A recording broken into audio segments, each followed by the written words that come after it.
Hello, everyone, and welcome back to Madridista Notes. We have a lot to talk about today for the whole week. There have been lots of reports and news, unconfirmed news, just too much information about Karim Benzema to Al Ittihad. And Al Ittihad has recently won the Saudi Arabian championship.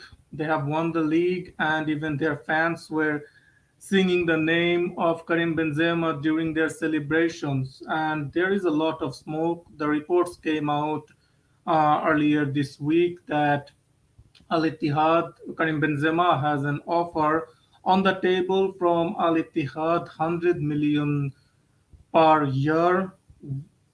Um, the taxes are, it's just his, I think it is his net salary, not gross. So 100 million per year for Karim Benzema after taxes, and it is a 2-year deal. It's a huge deal. So the murmurs that were coming out from the journalists yesterday until the evening when Karim Benzema went to the awards, the Marca Leyenda Awards, where he received the award and then talked to the journalists and some fans. So I think they got a vibe from Karim Benzema, or they got something from their one of their sources. Marca published yesterday after the award ceremony was done that Karim Benzema is staying for one more season, and they cited their sources that Karim Benzema thinks that the offer of Saudi Arabia is going to be there even after next season. So he wants to give Real Madrid one more season, and he thinks he is, uh, with his physical attributes, how he is feeling. He feels like he can give one more season at the top level to Real Madrid, so he is staying. But after that, Marca came out and confirmed that Benzema is staying. One more Spanish outlet came out, Cope. They said the same thing, but the huge, most trusted transfer gurus and journalists right now in the football sphere of Fabrizio Romano and like even Madrid, concerning Real Madrid, there are some really trusted. One of them is Aranca Rodriguez, the Spanish journalist. She hasn't said anything too, not confirming Benzema staying. They have been, until yesterday, they have been like more or less saying that it's the possibility of Benzema is leaving is almost 99%.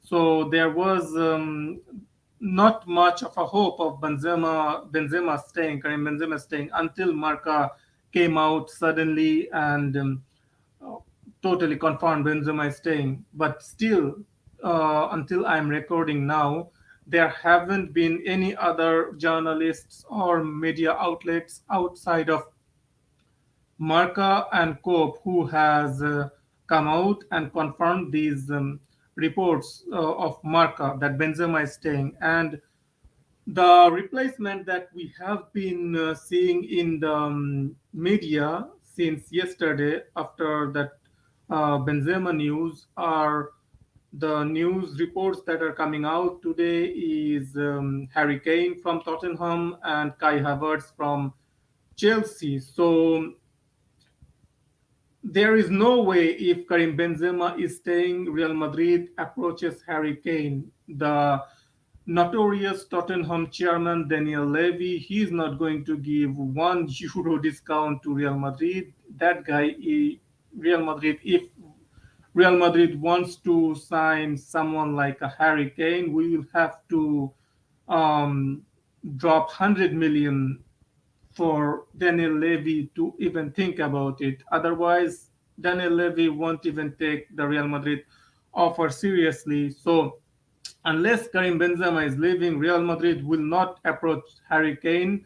no way, that's not possible. How Real Madrid's board has been conducting their transfer strategies recent seasons, you can see there is no way that they will go for 100 million, drop 100 million euros on a 30-year-old in this kind of scenario, because Real Madrid last time dropped 100 million on Eden Hazard. I think the board has been scarred by it and they don't want to do that kind of stuff again.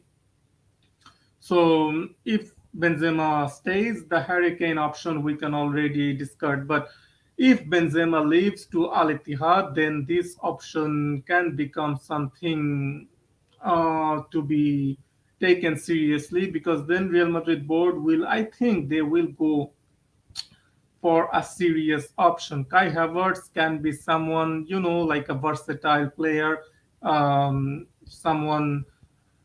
I don't know. I haven't seen Kai Havertz play for Chelsea much other than watching him play against Real Madrid, and he has mostly played as a second striker or a striker role. I haven't seen him playing as a right winger, because that's the only position he can play if he comes to Real Madrid, as a right winger and as a backup to our striking position. With the news, suddenly the Joselu news has died down. The Espanyol striker that we were looking to replace Mariano with. Mariano's contract has run out, so he is out of contract in Real Madrid starting from July. So 1 month remaining. So next season we need backup striker. Joselu has been touted as the option. Espanyol has been relegated from the Spanish La Liga to the Spanish second division. So there is a clause in his contract where if Espanyol gets relegated, I think he can leave as a free agent or for loan. I don't know which option it is, but Joselu is an option for Real Madrid, and from all the reports that has been coming on, he is looks like he will be the Mariano replacement. So here is the problem here. If Joselu is the Mariano replacement and Karim Benzema, we don't know if he is staying or leaving. But what we know for sure is Real Madrid will go for a top striker in case Karim Benzema leaves, because if we do not, then we can already say that next season is going to be a really, really tough season, and it can you can count our chances of winning trophies really low, because Karim Benzema, when you do, we have seen when there is no Karim Benzema in our attack, it's look disjointed, like there is no plan. We have seen Rodrigo playing in the number 9 position. Maybe we can groom Rodrigo in that position. But there is some really difficult decisions to make if Karim Benzema leaves, because the names in the market don't really inspire me much too, because Kolomuani, Vlahovic, Firmino, who is there, Harry Kane, Kai Havertz, Victor Osimhen. These are names that some names, okay, if you want to go for a surefire signing who will replace Benzema's goals, you can see the most you can get is Harry Kane. The other ones will be more or less a gamble. Kolomuani, we have seen what happened with Luka Jovic, whom we bought from the German Bundesliga. I don't really trust that league strikers much. They get a highway to run into and score their goals. Then there is Kai Havertz, who is has been underwhelming for Chelsea, playing as a striker. I don't know. He can be playing as the main striker for Real Madrid. Then there is Vlahovic. Since he signed for Juventus, it's been really underwhelming from Vlahovic. And then there is Victor Osimhen. You don't want to negotiate with Napoli president Aurelio De Laurentiis ADL.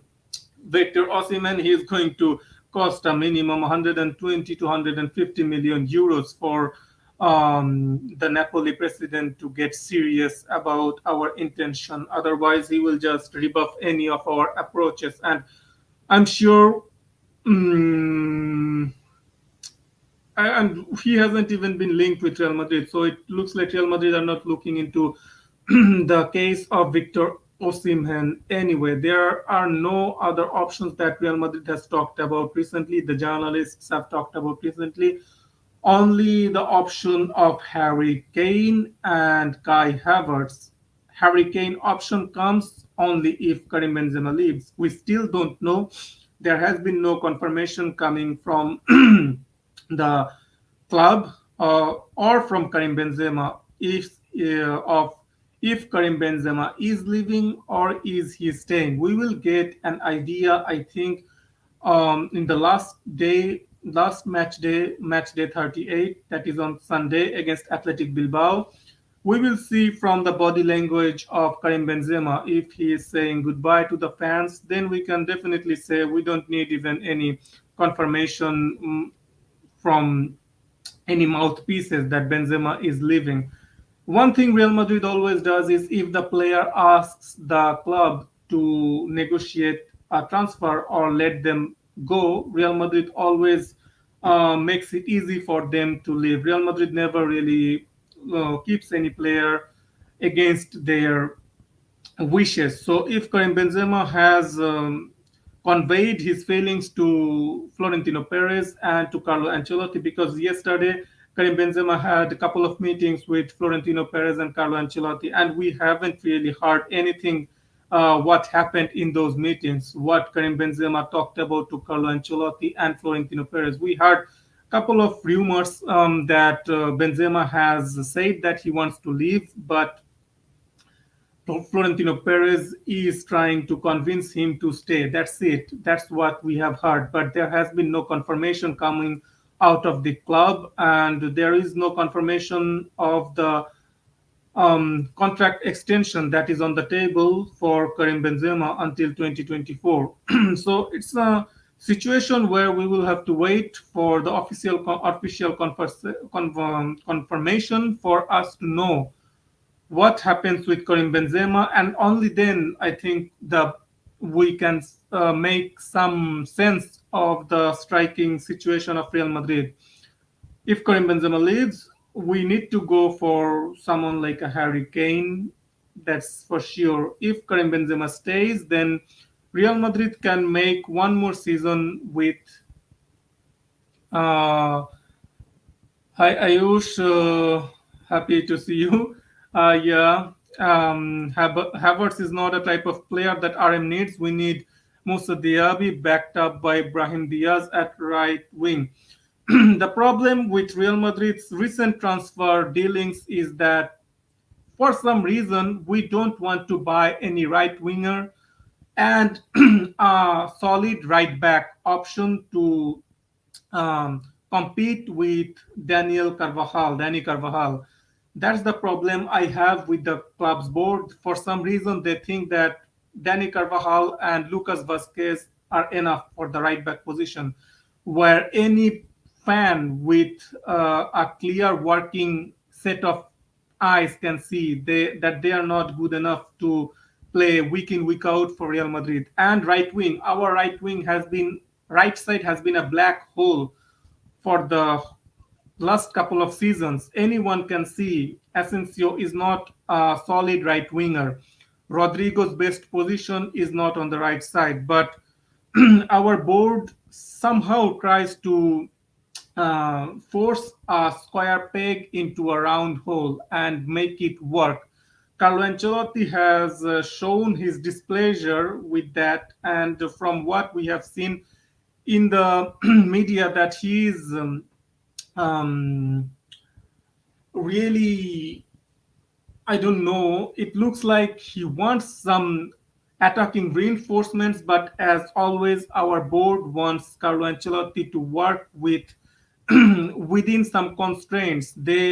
I heard some rumors. There are some couple of people in Twitter who has talked about Musa Diaby, and the club is following him, but there hasn't been something concrete yet that Real Madrid is going to go for Musa Diaby. It's just some rumors floating around. That's the problem with Real Madrid. We, for some reason, don't want to buy a right winger. We don't want to buy a right back. Our whole attack is lopsided. It's just left wing and the center, Benzema and Vinicius. If Vinicius cannot make some magic happen from the left hand side, nothing happens from the right hand side. The whole defense of the opposition can totally concentrate on Vinicius, and then that's our game plan, to be honest. And I understand what you're saying 100%. I would love someone like a Musa Diaby. That case, I would have loved Real Madrid to go to Arsenal and sign Bukayo Saka before he signed that contract. I think if Real Madrid really went ahead and gave a convincing project, made a convincing play for Bukayo Saka, I think we could have gotten him. He had only 1 year left on in his contract. I really like this player, Bukayo Saka. He's a really exciting player. For some reason, Real Madrid is not really interested in buying a right winger, and it really annoys me so much. Okay, let's see. Dani Carvajal is invincible. He will play as long as the RM as club exists. I think Danny Carvajal and Lucas Vasquez, the club thinks they can depend on these two options for one more season, and then Lucas Vasquez's contract expires. After that, I think we will go into the market for a right back. But next season, I don't see us buying any right back. And I will be really surprised if we buy a certified, bona fide, solid right winger that we really need. We really need that. We had option to pay the release clause of Vinicius for present for or future. Board has decided not to trigger it. With the Vinicius Tobias situation, I haven't watched much of Real Madrid Castilla, so I don't know how good this player is. I have heard some reports from scouting reports, and I have read something from Fabrica, RM Fabrica in Twitter, that he is someone who is good at going forward, but when it comes to defensive responsibilities, he's not that good. Uh, and there hasn't been that much of an exciting. I think the he started his Real Madrid career in loan on loan well, but he it fitted out. It wasn't as convincing. He didn't really convince the Real Madrid board to pay the buyout clause for Vinicius Tobias. That one I don't know, and he's a young player. Maybe we could have bought him out and sent him on loan to develop or something like that. We could have done that, but the club decided not to go ahead with it. What my problem is, Vinicius Tobias, he could be a future option. I understand that, but right now, Real Madrid needs a solid right back. Solid right back. Our right back position is not anywhere good enough. Our right wing position is totally there is nothing there. Rodrigo is not a right winger. Asensio is already left, of course. Brahim Diaz is coming back. Brahim Diaz is also for Milan. He isn't playing as a right winger. For Milan, he plays down the middle. I think he doesn't play as a right winger. So it's, again, we are trying to fit players into the right wing spot. We totally decline. We for some reason our board is for some reason really uninterested in buying a right winger, and it totally blows my mind why that is. Why don't you want to buy a right winger? We are waiting for Mbappe, Project Mbappe 2024 now. We are waiting for Haaland 2025. In the meantime, our right wing is totally like rotting. Our right side of our attack is a rot. There is nothing there. Vinicius and Rodrigo are good enough, I think, for the left wing position. Rodrigo can sometimes, play some games as in the nine position.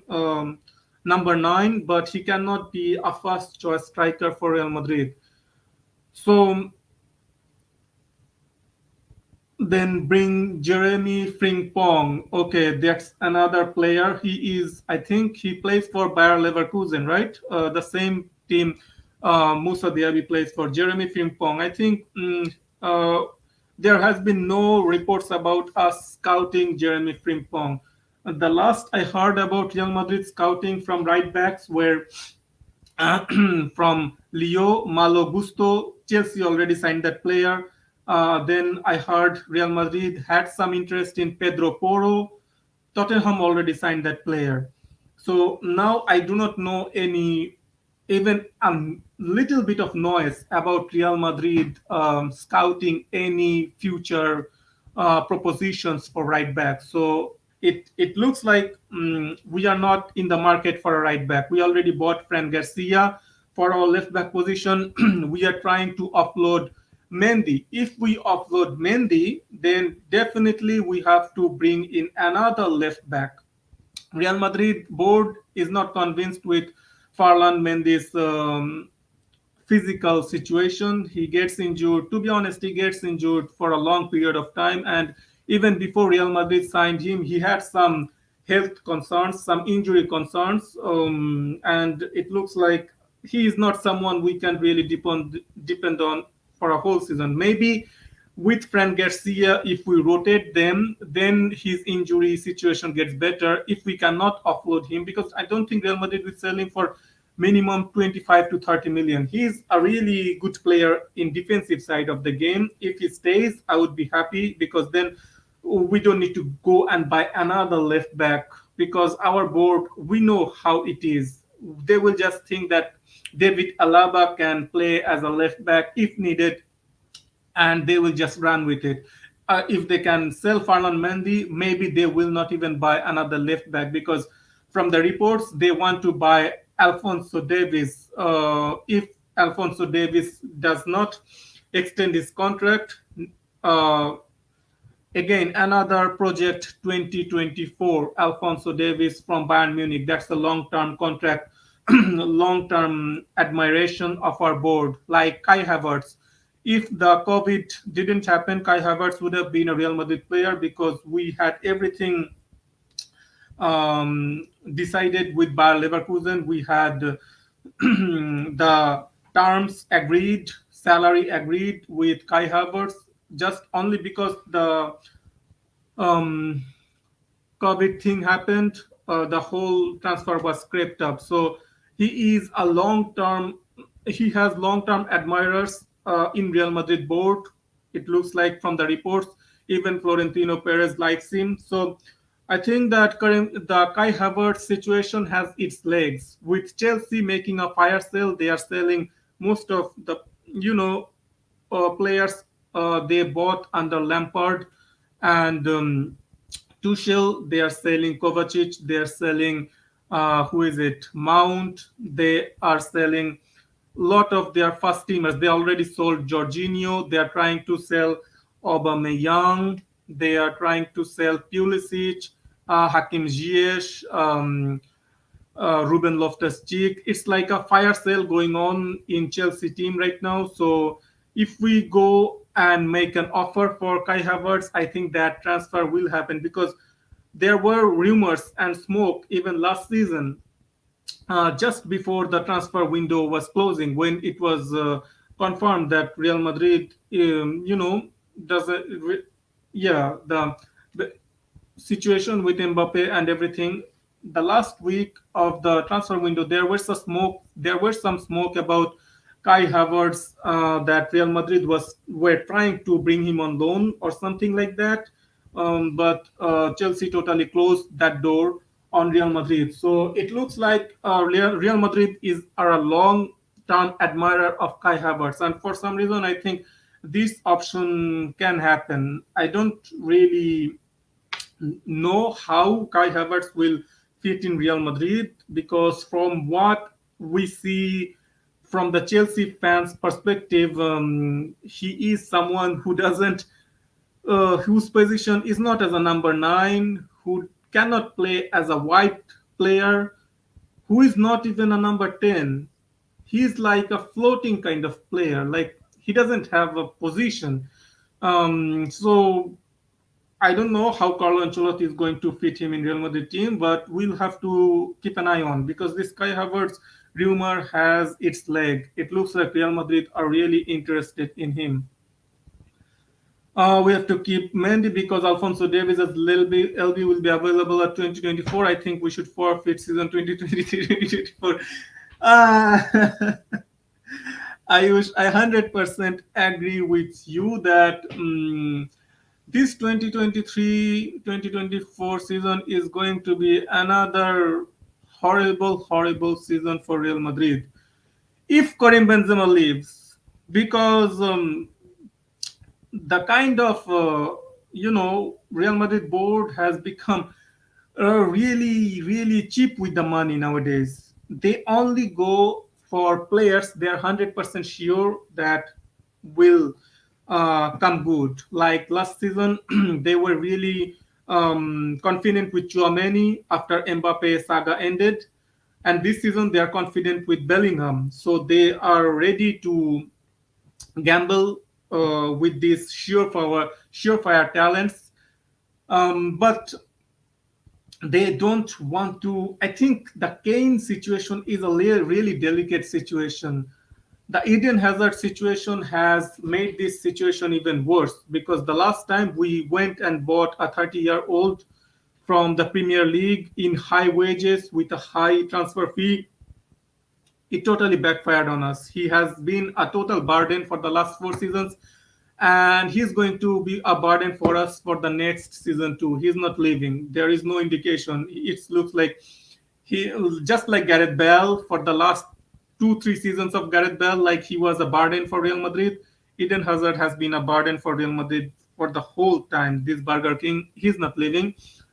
So right now, that has given the Real Madrid board a PTSD to go for old players on big wages, big transfer money. And everyone knows Daniel Levy. The whole football world knows Daniel Levy. This guy will not sell Harry Kane, his biggest superstar, the linchpin of his team. Without Harry Kane, Tottenham is a mid-table club. They don't have any midfield. Their midfield is shit. Their defense is shit. Their goalkeeping position is shit. The only position they have some quality is in attack. They have Harry Kane. Son has been total shit this season, but still, Son is a quality attacker. They have Kulusevski, they have Richarlison. So their attack is at least um, serviceable. So the only area of the Tottenham team that's serviceable is the attack. So to prize away their most prized asset, Real Madrid will have to put in a serious bid of 100 to 120 million euros. I think less than 100 million euros, Daniel Levy even won't pick the phone up. He will totally slam the reject the call of anything below 100 million euros. And I think with Harry Kane, he doesn't look like a. He's a typical English player who I think who loves playing in England. I am not really that sure about the Hurricane signing because I think it has a high chance of flopping really bad. This guy has never played outside of England. Of course, he's 30 years old. He has never won shit in his career. So he doesn't know how to win stuff. Vinicius and Rodrigo, though they are so young, they have more experience in winning in more pressure situations, pressure, uh, semifinals, finals of winning the finals. They have more experience in them to than Harry Kane. I just don't trust this guy to come in Real Madrid and take the next step. I don't know if he has it in him to become that player. If Karim Benzema leaves, I just don't see who we can bring in to plug that gap because we need a leader in attack.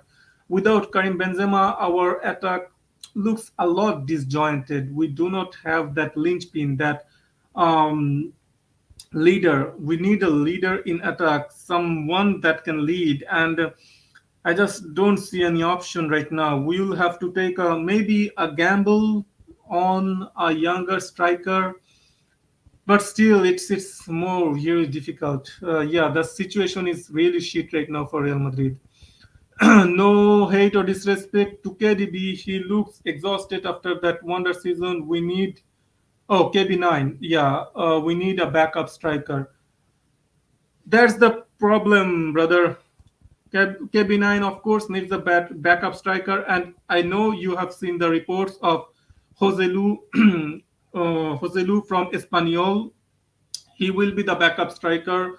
Mariano, he will be the replacement for Mariano. So if Karim Benzema stays, I don't know if we are going for another backup. If Joselu comes in, I think he will be the backup to Karim, and maybe the board will go for their long-term admiration of Kai Havertz, so he can play in right wing maybe, sometimes back Karim Benzema up. I can see that happening.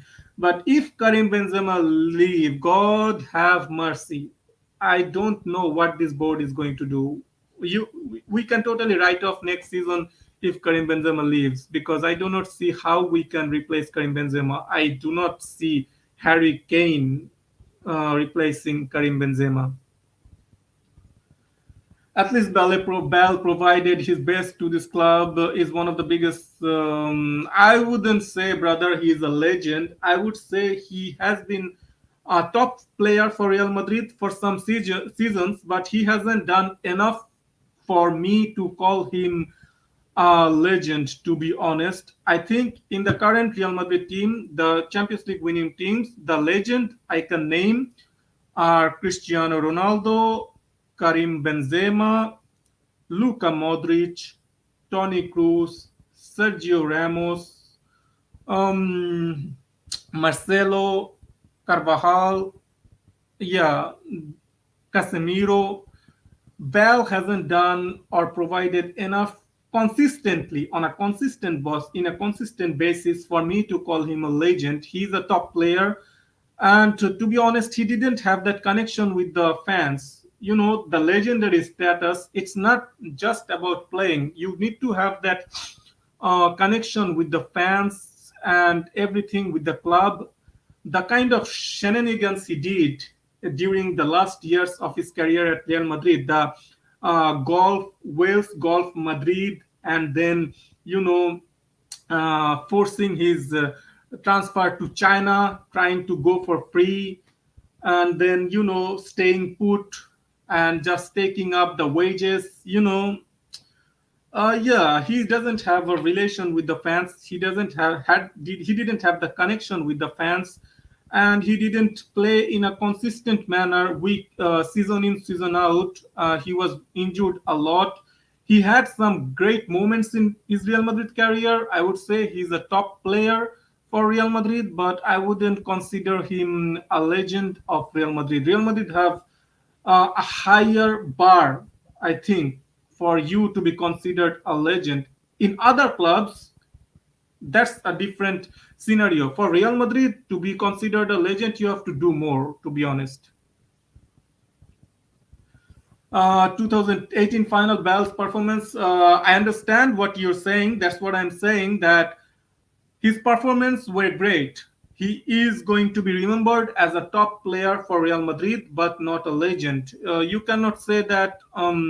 There are always these kind of players who has moments in their careers, in their club levels, but they cannot be called a legend just because they had those moments. He had a legendary moment in Real Madrid's history, but he didn't provide enough to the club in his time. He had good performances in the finals, but in consistency, year in, year out, season in, season out, he didn't provide us with enough to be honest. For me, to be honest, there are some fans, of course. I guess you will consider him as a legend for yourself.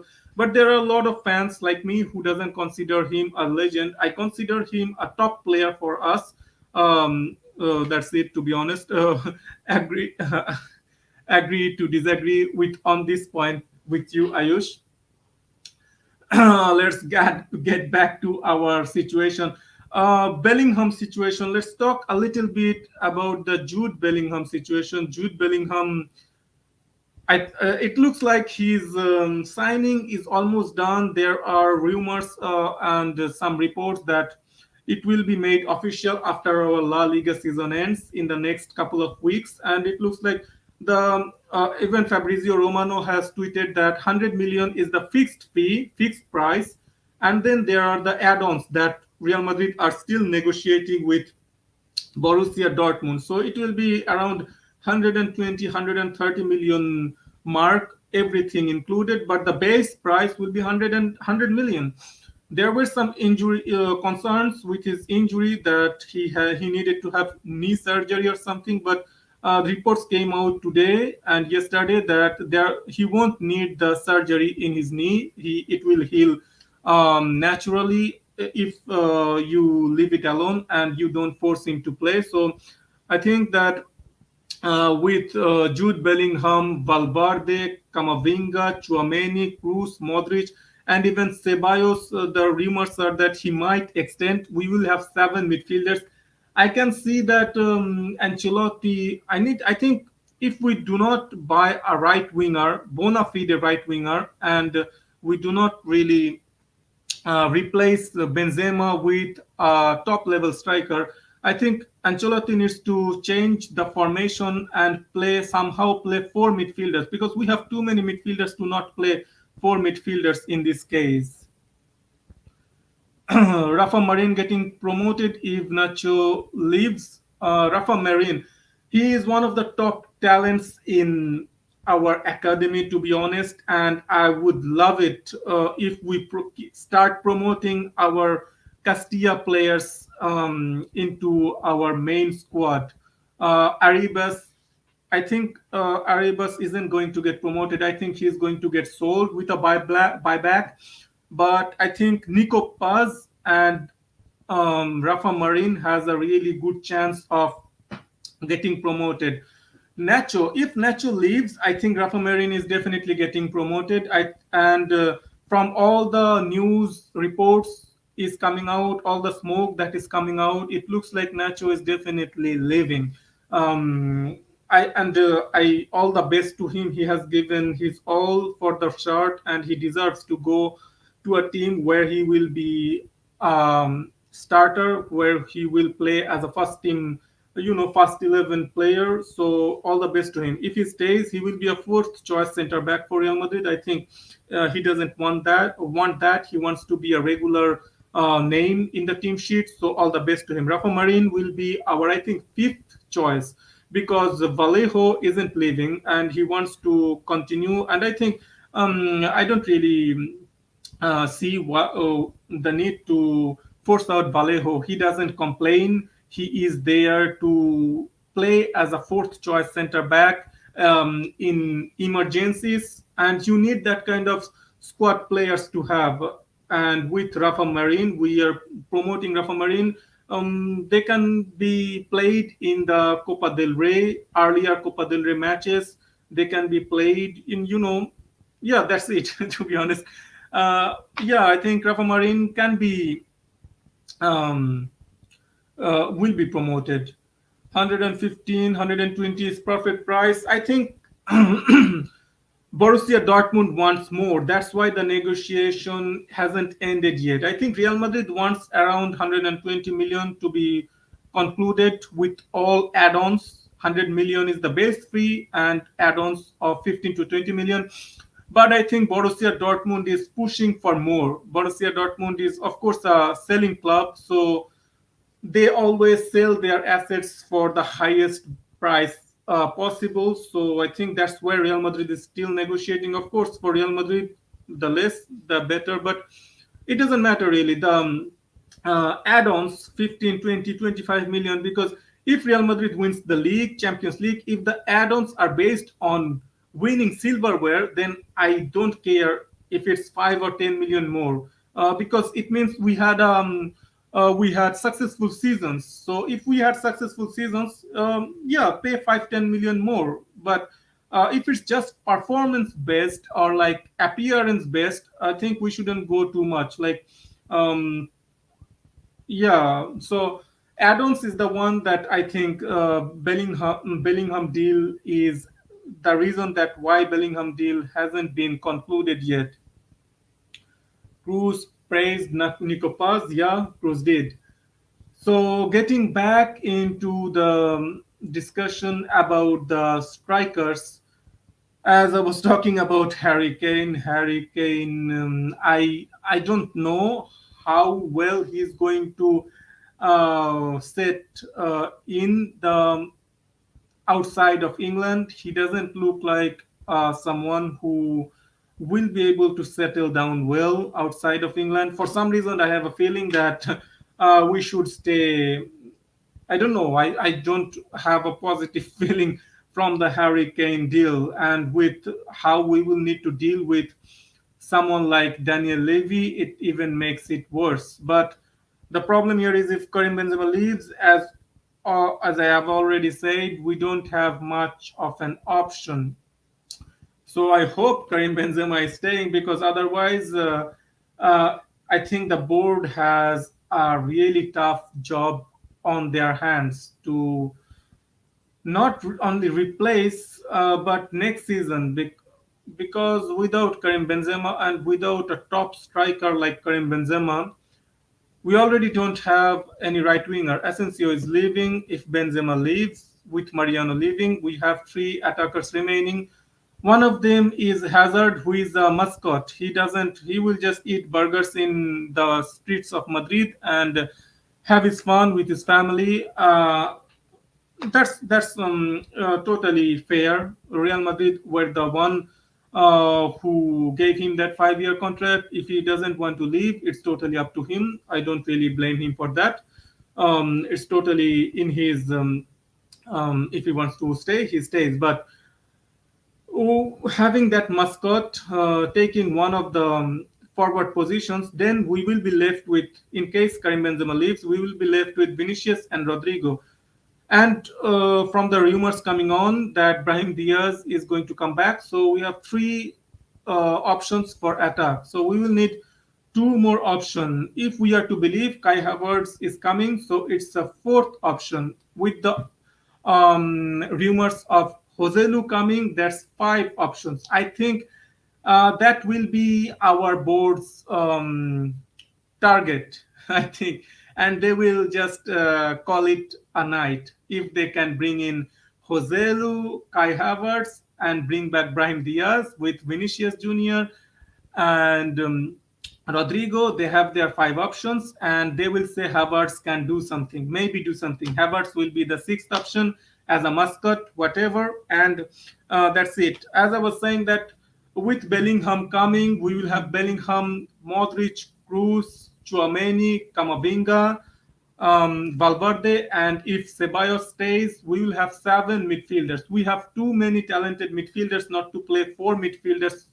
um, regularly then. So I think Carlo Ancelotti will have to tinker with his formation and find out how he can fit four midfielders. Because if Hazard stays and Benzema leaves, and we don't bring in a top striker, we shouldn't be playing three forwards anyway. We should place Vinicius and like a Rodrigo, Rodrigo like a false nine or a shadow striker, something like that. I don't know what, but we should go for a two forward formation or something like that with Bellingham making the late runs. Bellingham is a player who I think who likes to score, and he would be someone I think the we can use him as the most forward player. And if we bring in Kai Havertz, we can use them as the something like a number 10 or like a second striker, something in that scenario, because I think Bellingham and Kai Havertz can play in that zone where the roaming player and scoring the goals. I think, yeah, that could be an option. If we cannot bring in a top striker like Harry Kane, Victor Osimhen, someone like that, then I think we should go for a four midfielder formation next season. How Carlo Ancelotti does it, it's his problem. But we cannot keep benching Chouameni or Camavinga and play Modric and Cruz every other week with playing Valverde on the right wing. Valverde on the right wing is a waste of space. We are totally wasting his talent if we play him as a right winger. He should be played as a um, box to box midfielder. That's where his strength is. That's what Federico Valverde is. That should be his place. He should be played as a box to box midfielder. Chouameni and Camavinga can interchange, maybe playing as a number six because Camavinga is great too, but Camavinga can play as a number eight too. And we shouldn't bench Chouameni next season. Carlo Ancelotti needs to start using Chouameni better. Play him as a number six and make him a regular starter in our team. Camavinga needs to be played as a midfielder, not as a left back. Please stop playing Valverde as a right winger. Stop playing Camavinga as a left back. These are genuine top class midfielders we have in our hands. Stop wasting their potential and talent and play them in midfield. Start reducing minutes of Cruz and Modric. Um, Play them every other week. They don't need to start every week, every match day. We shouldn't be relying on players 34 years old and 38 years old, 37 years old as a starter week in, week out. We need to start giving our young midfielders more of responsibility. They need to, the next generation needs to move forward. We cannot just, whenever the big games start, Carlo Ancelotti just his mind goes blank. Oh my God! If Modric and Cruz doesn't start, this team cannot do anything. Like, let the next generation take over. Cruz and Modric's minute needs to be reduced next season. Don't play them every week. If one plays, don't play the other one. Next week, if Cruz plays, don't play Modric. If Modric plays, don't play Cruz. Give them, make them rotational players like that. Give more time to Chouameni, Camavinga, Valverde, and Bellingham coming. Keep Ceballos as if Ceballos stays, then have Ceballos as the rotational player, emergency situations. And as I was saying, if we buy Kai Havertz, don't play him as a right winger. Have Bellingham and Kai Havertz make a position for them, something like number 10 or I don't know, some floating situation, a Christmas tree maybe, like a 4-1-2-1-2, like Benzema and Vinicius on the top, then Bellingham or Kai Havertz in that 10 role, and then you have Camavinga and Valverde, and in number six there is Chouameni. That would be something that we can do. Stop playing Valverde as a right winger. Don't play if we buy Kai Havertz as a right winger. That's just a waste. Okay, let's see what Saiz is saying. Kane will not come too costly considering target year 24 in terms of Mbappe or Haaland. I prefer Haaland more than Mbappe. The problem here is, brother Ayush, we are always waiting for Mbappe and Haaland. Mbappe this season, Mbappe next season. How long are we waiting? After the way this asshole ditched us last season, can we put our hand on our heart and say that he's not going to do the same next season?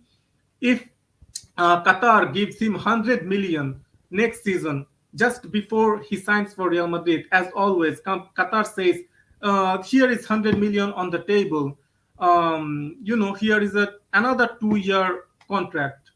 100 million on the table, another 2-year contract. And then, in Qatar, you get something like a city named after Kylian Mbappe or something. Qatar can do all kinds of stuff for Kylian Mbappe in PSG. I am not waiting around for Kylian Mbappe anymore, brother. That guy, if he had any decent kind of ambition of reaching the top and he had honor, he would have honored his agreement with Florentino Perez and Real Madrid, because Real Madrid took his signing for granted because his entourage gave us that, uh, you know, gave us that confirmation that they are going to eventually sign for Real Madrid. But his mom, his agent was playing both sides and getting her son the best deal in money possible. So if his family and himself gets the best deal again in the next summer transfer window, right now he's earning something like 50 million or more, I don't know. Next season you cannot guarantee that PSG will not offer him 100 million euros per year. And when they offer him that, can you be sure that Mbappe will come? I am not sure. And Haaland, after Manchester City wins the treble this season, Haaland, why would Haaland leave Manchester City to come to Real Madrid? Manchester City has everything in set for Haaland to perform at the top of his, at the top. Pep Guardiola, the best manager in the world right now. The system, the players, talented players, they have the squad. Real Madrid have so many gaps in their squad. And you look at Manchester City, they have what you call real squad depth. They don't have 24 players, like, it's not like they have players in every position, two players. No, no, no. They have a core of 17, 18 really, really good, great players who can play multiple positions. And Pep Guardiola, the X factor is Pep Guardiola. He has created a juggernaut. He has taken care of Haaland the best way possible. In Real Madrid, Haaland will have to play every week 90 minutes. In Manchester City, Haaland doesn't have to play the garbage minutes. He doesn't play the garbage minutes. He scores two goals, a hat trick. Pep Guardiola takes him off after 60 minutes, 70 minutes. So Haaland is fit and fresh to play the whole season. In Dortmund, Haaland had a lot of injury concerns. In Manchester City, nothing. Why? Because Pep Guardiola is utilizing Haaland the best way possible. In Real Madrid, we do not do that. Look at Karim Benzema for the last 2, 3 seasons. We kept Mariano, a useless player, as a backup to Karim Benzema. We ran Karim Benzema to the ground. We didn't take care of Karim Benzema. Why? We are not taking care of a 35-year-old Karim Benzema, 36-year-old Karim Benzema. And do you think a young player like uh, Haaland, we will, if we buy Haaland, I just think that the Haaland and Mbappe, you know, mm, the problem with our fan base is and our board is obsessing with these players are getting us nowhere. We are keeping glaring holes in our squad just because we are waiting around for some players who might not come when the time comes. Because Haaland is enjoying in Premier League. He's enjoying playing for Manchester City. I don't see in recent future Haaland coming to Real Madrid, and I don't trust Mbappe. I don't trust Mbappe and his entourage, his agent, his mom, whoever is handling the transfers to uh, you know honor their word. Midfield is the only position I am very confident it can go for a decade. Four quartet of generational midfielder will replace KCM with just like that. That's what I'm talking about. I wish we have too many talented midfielders to keep them benching week in, week out like Carlo Ancelotti did last season and playing him in shit positions like Valverde right wing, Camavinga left back. That are not their positions. We need to play regularly the quartet of Chouameni, Camavinga, Valverde, and Bellingham. We need to make these four midfielders a mainstay of our starting 11. We need to play them to the best of their abilities, and then I think we can get away with two forwards. If we play those four midfielders, the amount of talent in that midfield with Valverde, he has an eye for a goal. This season, he has scored 10 goals. Bellingham, he has an eye for a goal. Kamavinga is technical. He's not like Valverde or but he can play the Modric role, Kamavinga, I think, in our squad. So I think that we should go for a four-man midfield if we do not buy any reinforcement, adequate reinforcement at attack. In any case, I think we should go for a four-man midfield next season anyway. But I don't know if Carlo Ancelotti is going to do it. We lost second leg against Manchester City last year and this year because Ancelotti never learns that Cruz and Modric can't start together. They don't have the legs to cover the pitch. We could have fought more without. 100% correct. You're 100% correct in your observation there, Ayush. Anyone with two sets of working eyes could see after the first leg that Cruz and Modric playing them in the um, second leg while we are away. We are not at the Santiago Bernabeu. The second leg is at Manchester City's own stadium, where they hadn't lost a single home match for the last four seasons, I think, in the Champions League. That's a fortress. That's a fortress, and it's Pep Guardiola. So we played Cruz and Modric, and we just gave the possession to Manchester City to do anything. Like these two players are the best when they are in possession.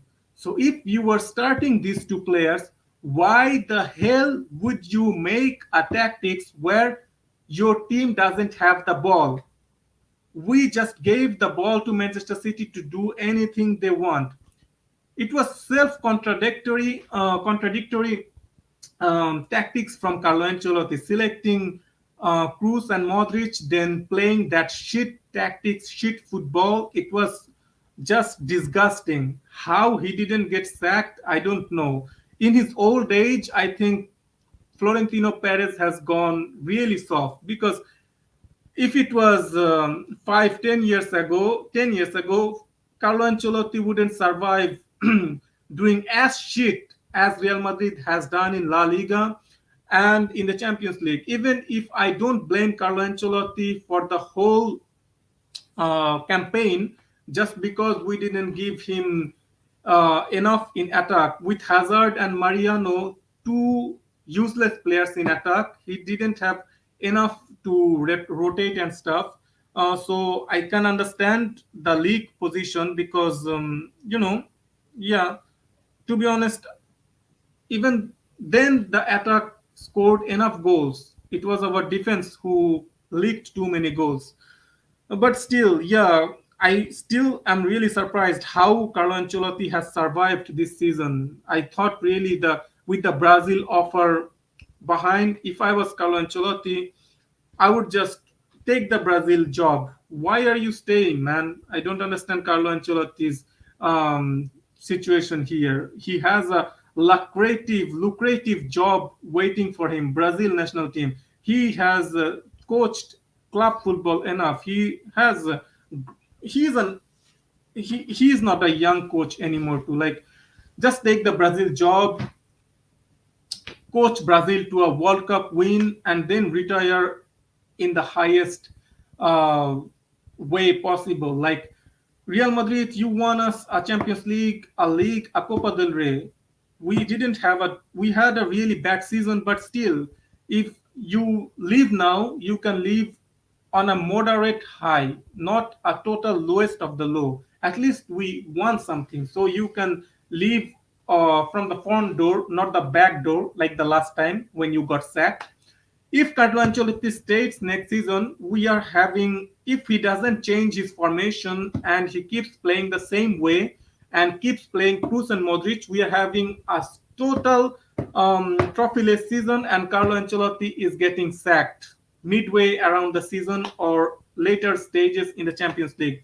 I don't think he is going to survive, and that would be totally worst, because at that time Brazil might take away their offer when they see Carlo Ancelotti not doing well, the bad press, and they just can go for some other option. He won't have the Brazil job on the table then, and he will get sacked. I don't see any other thing. If Benzema leaves, we are already in a shit situation, and with our board in a really weird, lazy, I don't know, our board hasn't been really active in transfer markets as long as I can remember. The last time we were active was the time when Zinedine Zidane came back. We bought Eden Hazard, we bought Luka Jovic, we bought Farlan Mendy, we bought Militao, we bought Rodrigo. That was the, I think, season where brought in, yeah. That was the season last. I remember that we made some changes in the squad at the very least. We tried. I literally cried after watching the first of the match. I couldn't recognize my team. Ayush, yeah, I, I was just, I didn't have any hope after watching that lineup. The lineup that Carlo Ancelotti selected, I totally gave away any hope of winning that match, because when I saw the same starting 11, I just thought Carlo Ancelotti is not serious. He is just hoping for some miracle. He is just hoping for some miracle. He should have played Chouameni. He should have played one of Cruz or Modric, and he should have played Valverde, Camavinga in the midfield. He should have packed our midfield with at least four midfielders with runners to plug the holes in in the defense, plug the gaps, and to press a little bit the Manchester City. We did shit in Manchester City against Manchester City in the second leg. As soon as the lineup was out, I was like, we are not winning this match. No way, no way.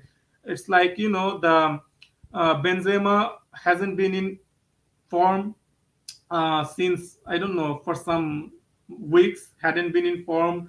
We were only relying on Vinicius at that time, and you can just only go so much relying on Vinicius only. We had only UCL to fight for our own competition, and we bottled it just like this. We didn't defend our Champions League title. To be honest, Ayush, didn't really deserve it. Carlo Ancelotti's tactics, Carlo Ancelotti's team selection, everything was a failure. There was nothing in that match, or even in the first leg. We didn't impose ourselves enough at the Santiago Bernabeu. We didn't play like a team.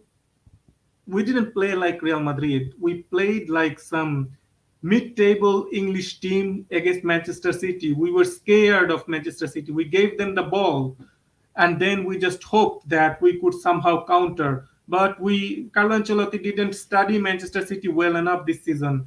Carlo Ancelotti, Manchester City, after Pep Guardiola made some changes in his tactics and his formation, they are not susceptible to counter-attack as much as they were before, because Stones and Rodri plugs those gaps for counter-attacks, and they play with three defenders, with Walker in the middle, Diaz, and on that side Akanji, or the other guy who has been really great for them, the defender Ake.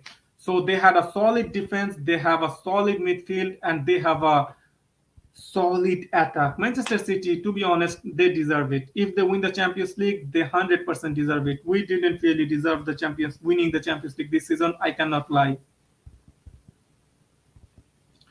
Playing Cruz as DM is an insult to his diamond career. It was the modern foolishness.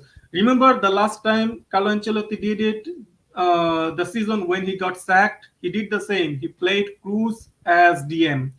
and we didn't do anything that season too. We didn't win the league, we didn't win the Champions League. We totally wasted the season. And this season too, he has gone back after losing Casemiro. He doesn't trust Tchouaméni in the big games for some reason, so he went with Toni Kroos, and it was a really disastrous decision. I'm really surprised. I'm really surprised that he has survived.